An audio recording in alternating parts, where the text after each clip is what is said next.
A Monsanto, uma gigante mundial da indústria de agrotóxicos, foi condenada a pagar quase 290 milhões de dólares a um jardineiro nos Estados Unidos. O valor passa de R$1 bilhão. Dwayne Johnson trabalhava em uma escola na Califórnia. Ele alegou que usava produtos químicos da Monsanto à base de glifosato para eliminar ervas daninhas. No veredito, a juíza do caso lê a pergunta feita ao júri. Os produtos químicos foram fator importante para causar dano ao Sr. Johnson? A resposta é sim, diz ela. Answer, yes.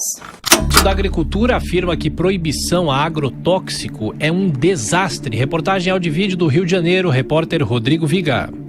Se a justiça brasileira mantiver a decisão de proibir o uso de um componente químico, um herbicida conhecido como glifosato, isso vai representar um caos, um desastre para a produção agrícola nacional. O Ministério Público Federal, junto com a Anvisa, estão proibindo a comercialização, o uso e até mesmo a pesquisa de alternativas ao glifosato. O glifosato ele é tão importante como o fertilizante e a semente. Porque senão nós vamos parar de plantar, João. Nós não vamos conseguir, o produtor não tem como fazer isso. Então, eles querem, o Ministério Público quer que a gente pare de plantar? Então, vamos parar de plantar. Aí vamos ver a consequência que nós vamos trazer para a nossa população e para os 1 bilhão e 200 milhões de pessoas que alimentam os nossos produtos. Se a gente pode dizer que a agricultura ela fica refém a essas empresas de biotecnologias, a gente pode dizer isso? Certamente. Inclusive, quando a gente estuda o momento em que essas tecnologias são introduzidas, nós percebemos as estratégias comerciais.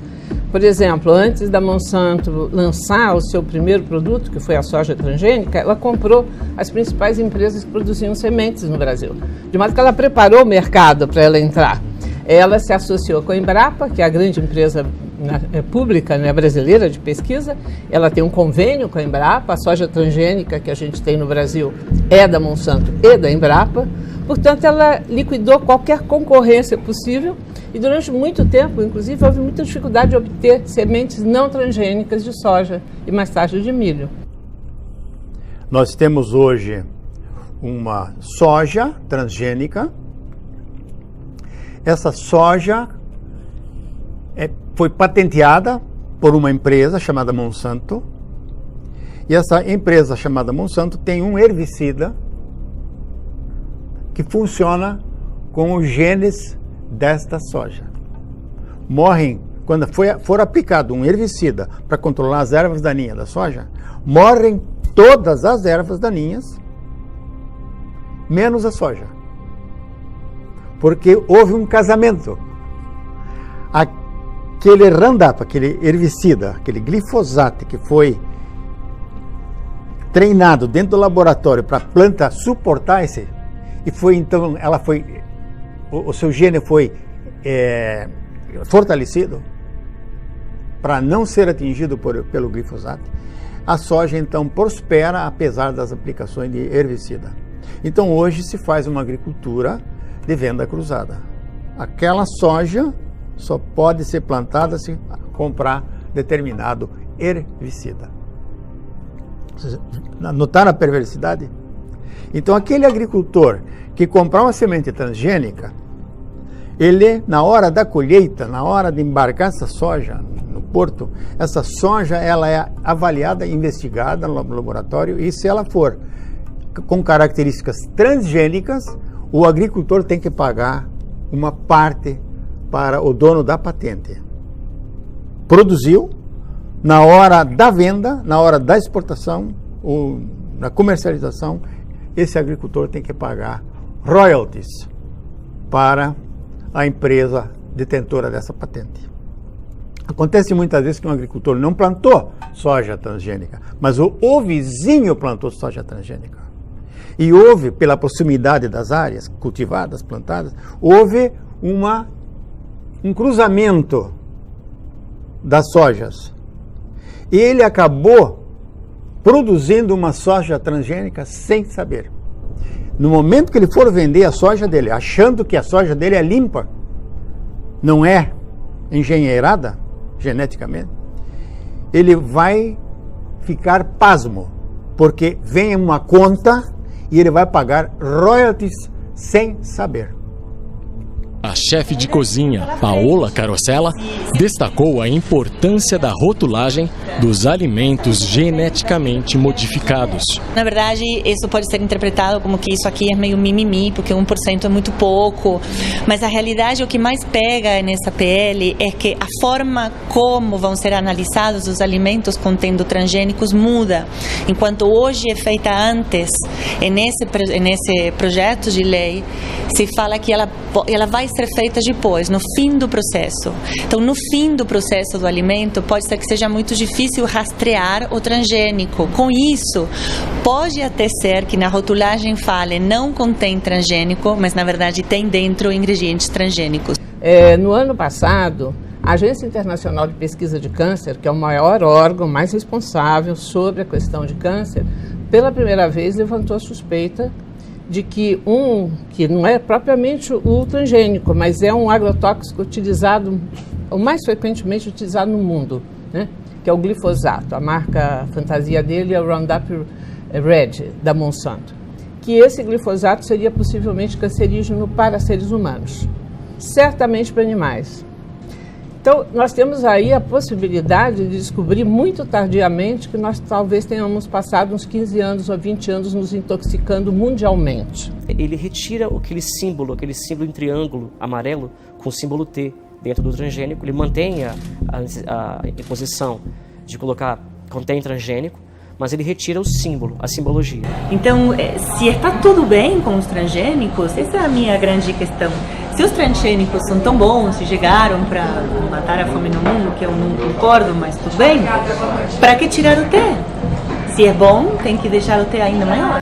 Hormônios nos animais, hormônios nas plantas, porque dá lucro, produz bonito, rápido. Uma ave em 30 dias, 33 dias pode ser abatida, já está 1 quilo e pouco. Então dá um lucro. A galinha, por exemplo, criada solta, leva 6 meses para poder ser abatida. Agora, no mês consegue, 1 mês e pouquinho. Então o hormônio faz isso. É uma ração artificial também, antinatural. E esses hormônios que estão por toda parte, nos peixes de criatório, no gado também, nas plantas, o que acontece? Eles causam câncer, muito câncer. 4 anos ou 3 anos atrás, o Gilles Serralini fez uma pesquisa com ratinhos.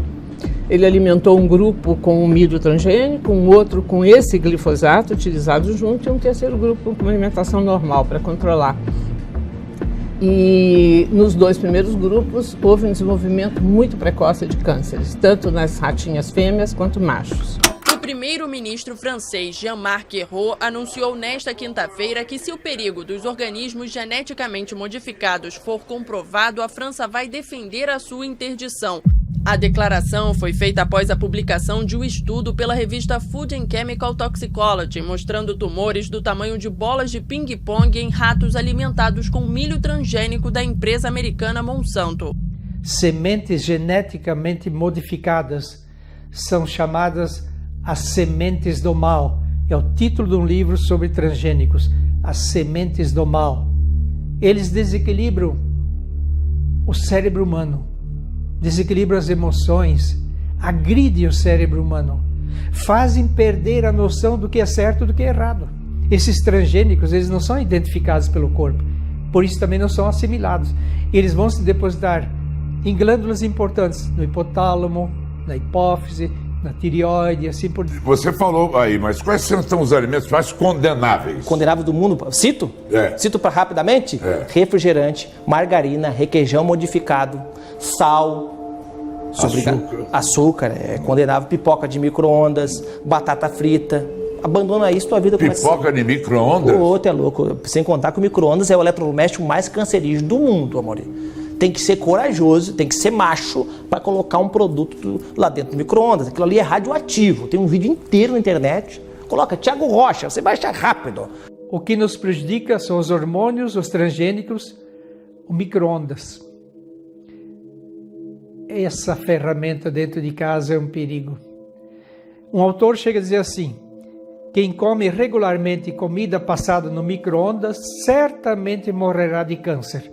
é uma fábrica de câncer, é uma comida morta, adulterada, totalmente sem vida, é um verdadeiro coice nas células.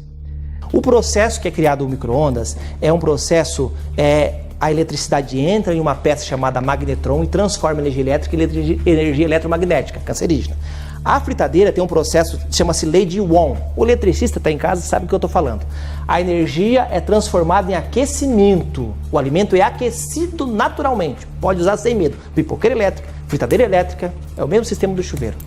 Saiu um noticiário na televisão, faz poucos dias, dizendo assim: agora a humanidade pode estar tranquila, porque cientistas de diversas partes do mundo pesquisaram e concluíram: alimentos transgênicos não fazem mal à saúde.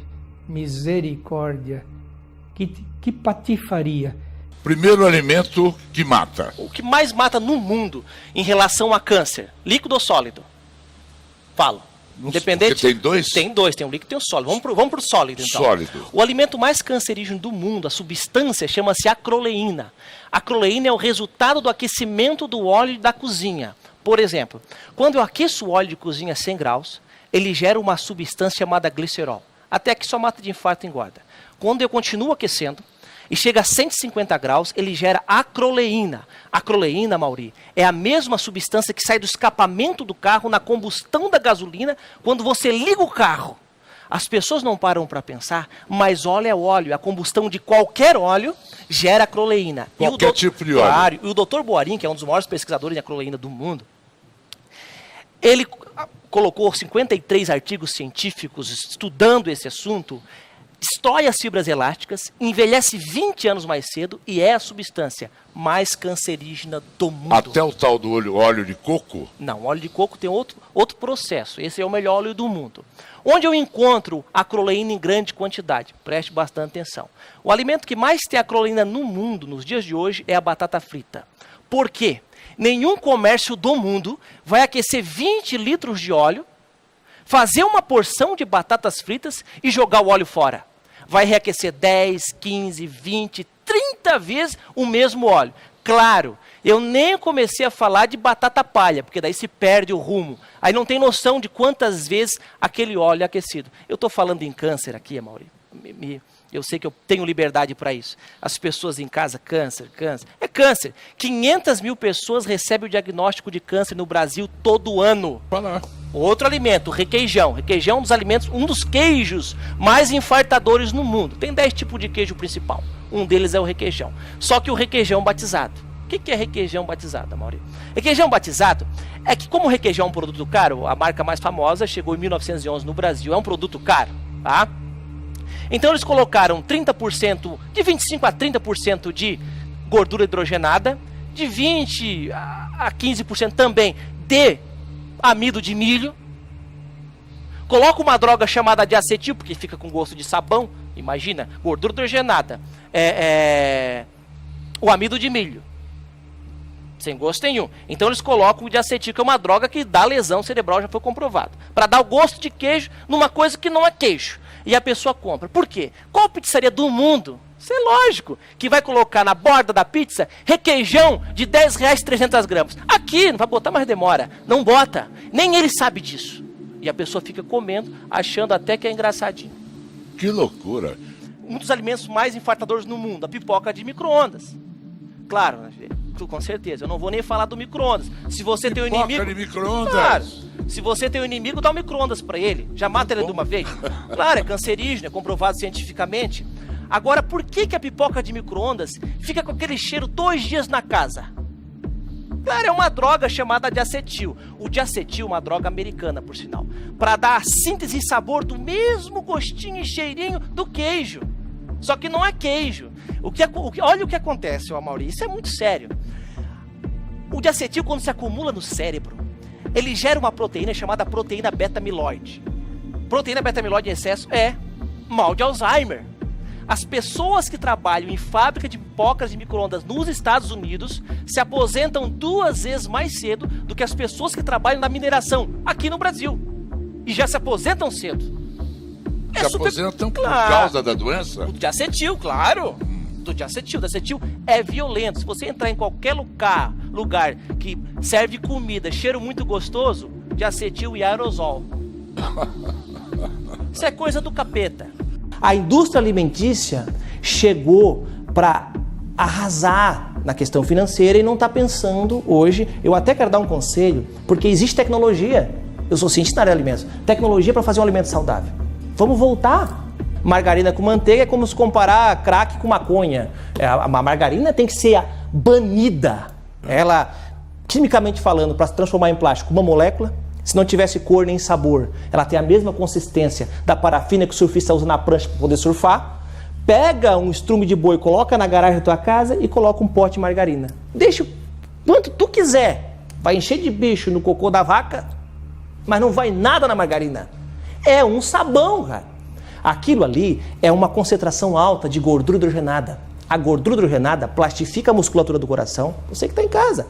Plastifica os vasos sanguíneos, teu coração não consegue pulsar. Você faz cateterismo, caminha, faz zumba e você vai adoecer de infarto. Perdidos, então. Estamos perdidos. Estou perdido, senhor. É um cenário catastrófico. Catastrófico. Frango não é mais frango. Frango não é mais frango. Eu te garanto que tu pode chamar de ET, marciano, agora galinha não é aquilo. A não ser essa criada, não. Porco tá doente.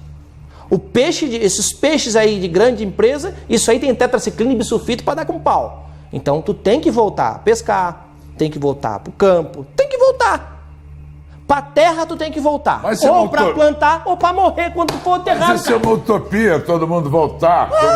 Tu vai ter que... Só que é muito cedo, não tem necessidade de uma pessoa. Ela pode viver 90, 95 anos, muito alegre, satisfeita da vida. O cultivo orgânico também foi a opção escolhida nesta fazenda, no distrito do Montalvão, em Presidente Prudente. Aqui na propriedade, em uma área de 1.500 metros, o André e a Emily produzem diversas hortaliças e frutas agroflorestais. E tudo começou com o propósito de contribuir para a saúde das pessoas. O sistema de agrofloresta, que é o que a gente faz, que a gente fala que é mais que orgânico. Em poucas palavras, ele usa a floresta como modelo. Você vai ver que a terra está sempre coberta com a serrapilheira, uma camada de cobertura vegetal morta, matéria seca, né? Folhas, galhos. Uma planta mais nutritiva, mais saborosa. E uma coisa que os clientes falam muito é da durabilidade dela. Cada vez que a gente faz uma cultura aqui, toda essa matéria, essa cobertura, raiz, fica lá. A terra fica cada vez melhor. Então, a gente também faz muitas podas nas árvores, assim, toda essa matéria vai na terra, é um tipo de uma comida para a terra. Então, essa vez também, cada vez a terra fica mais fértil, com mais vida, assim, é cada vez melhor. A qualidade dos alimentos conquistou a vizinhança e o casal de produtores já pensa em mudanças no sistema de entrega. A técnica genética da ciência avançou de tal forma que o homem agora está manipulando o núcleo da célula. E dentro do núcleo tem cromossomo, tem genes, e os genes são formados de sequência de pares de DNA. Então eles verificaram exatamente aquele gene alterado e eles entraram. Isso vulgarmente também é chamado tesoura, como se cortasse. Então eles abriram 2 pares de DNA e eles introduziram um gene perfeito que o indivíduo não funcionava ou tinha alterado. A nova técnica é conhecida por uma sigla em inglês, CRISPR. Foi com ela que um cientista chinês surpreendeu o mundo essa semana. Ele alterou o DNA de 2 embriões, implantou e os bebês já nasceram. Os primeiros seres humanos geneticamente modificados. São 2 gêmeas recém-nascidas, que ele chamou de Lulu e Nana. Quando as gêmeas ainda eram embriões, o material genético delas, o DNA, foi alterado pelo Dr. He. O objetivo era tornar a Lulu e a Nana imunes ao HIV, que causa AIDS. O que o Dr. He fez foi dar início, antes da hora, à era dos seres humanos geneticamente modificados. O futuro já começou.